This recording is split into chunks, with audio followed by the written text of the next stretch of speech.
Right, here's another video of the Silverstone SG08.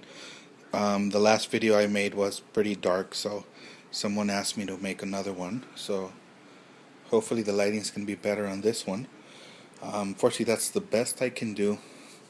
I kind of live in a bad cave, so it's pretty dark. So anyways, here's the front panel.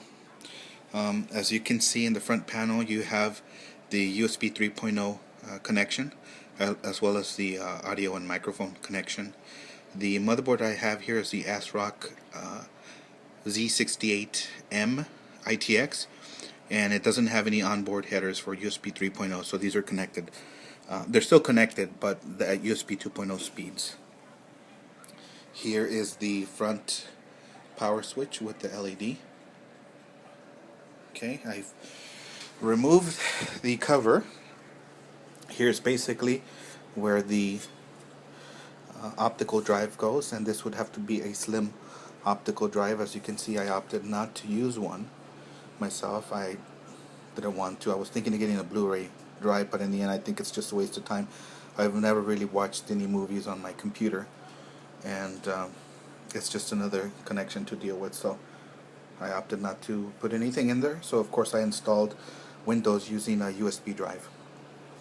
Here you can see is the fan filter, which I just cleaned up for you. Another thing besides being in a bad cave, it's pretty dusty where I'm at, so you can see that the filter is removable.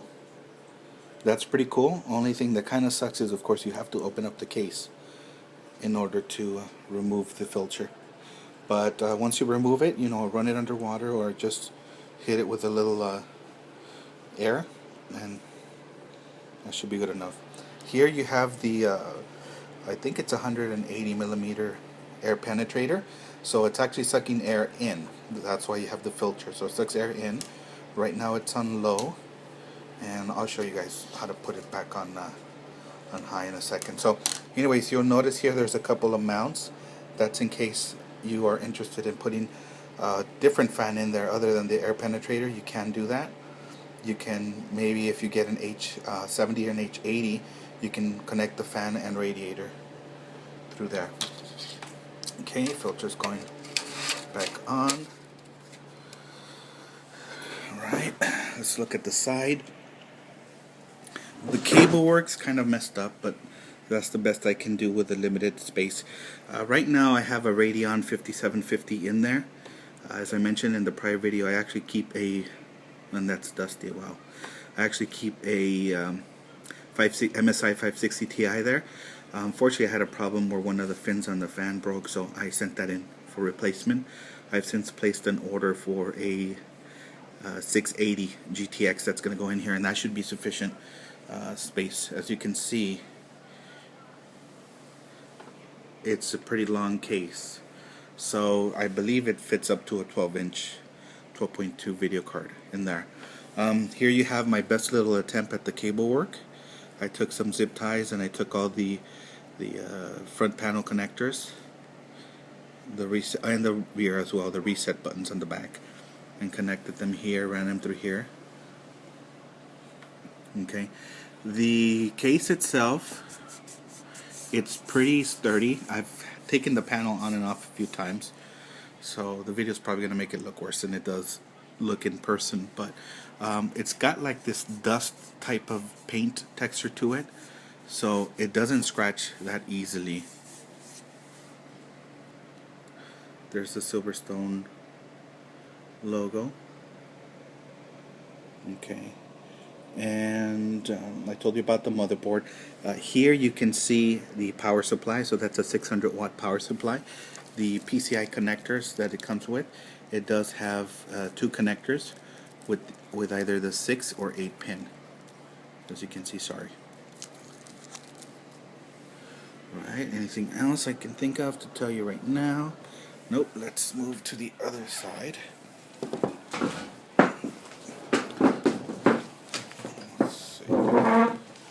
Alright, so here is the power supply, and as you can see, the power supply is actually mounted on the front of the case, and there's one cable that goes along the edge all the way to the back where you actually connect the power, which is right there. That's kind of pretty good, although it is a little tight in there.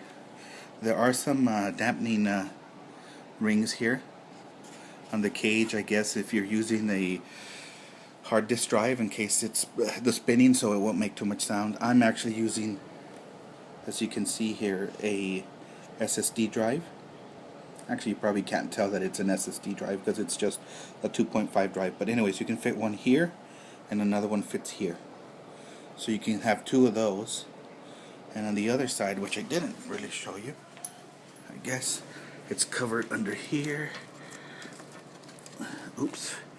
Sorry, you're not going to be able to see because of my handy dandy wire work. But the drive, sorry, I misspoke. Sorry. It goes here. Got a little confused. So the hard disk drive would go here, right? And the 2.5 drives go here. Okay. Here you can see I have the ATX power connector. I'm also using, I think this is a 5 or 6 inch SATA cable connector. Hope this isn't too blurry for you guys. I'm using a standard or a stock, sorry, Intel fan. So this is the i5 2500K, and as you can see, the standard fan is there and it fits fine. I think you can fit a fan up there up to 117 millimeters. I've contemplated installing a H60 that I have lying around, but the temperatures with the stock fan are about, early in the morning it hits like 25. On average it's about 33 Celsius. Under gaming, the highest I've seen it go up is about 55 Celsius, so it's not that high. So at this point I see no point in putting a water cooling solution in there. Okay, just want to make sure I don't miss anything for you guys here. When you install the motherboard, the easiest thing or the best recommended approach is to remove the fan, which you do by just removing these 3 screws.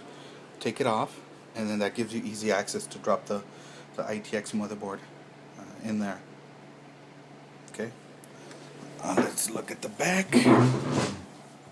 So here's the back. Here is the cable, or sorry, not the cable, the switch to go from high to low. So right now the air penetrator is on high, and now it's on low. I don't know how good the microphone's going to pick up the sound levels for you. This is the reset button that's in the back. Okay, so of course what that does is just reset the, sorry about that. Hopefully this video is not going to be too blurry. If it is, just let me know and I'll do it over again. So there's the reset button. That is the input-output board with the I/O shield. So of course this is what came with the motherboard. I have PS2. If you're a gamer, you definitely need to use PS2 over USB. That's way better. Allows you to basically press a lot of keys at the same time. USB 2.0, VGA, DVI, HDMI for the onboard video, which I use in case my main video card fails or something. And of course that's just for surfing. It's going to be useless for actually gaming. That is an eSATA port, and here are 2 more USB 2.0. Here's a USB 3.0. Again, this is a motherboard, not necessarily the case. There's the RJ45 connection for the NIC card. You see the audio inputs there. As you can see, you can fit you can fit a video card in there that takes 2 PCI slots. And let's see, I want to make sure I don't miss anything else.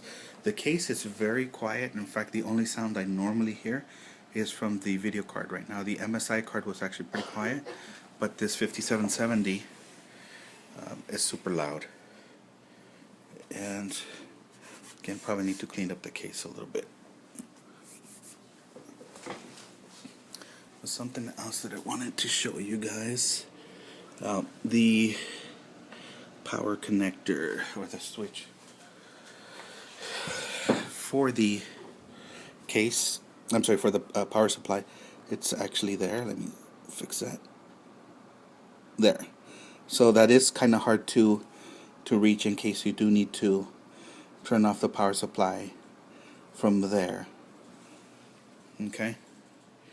One thing that annoys me about this case is when you put the actual cover on it. I'll try to zoom in again.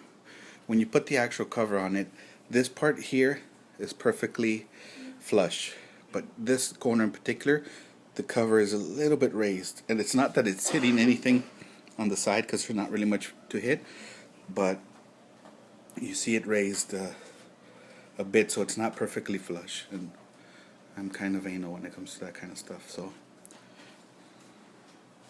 alright, so hopefully this video is better for you, as well as the lighting. If not, let me know and I'll take another stab at it.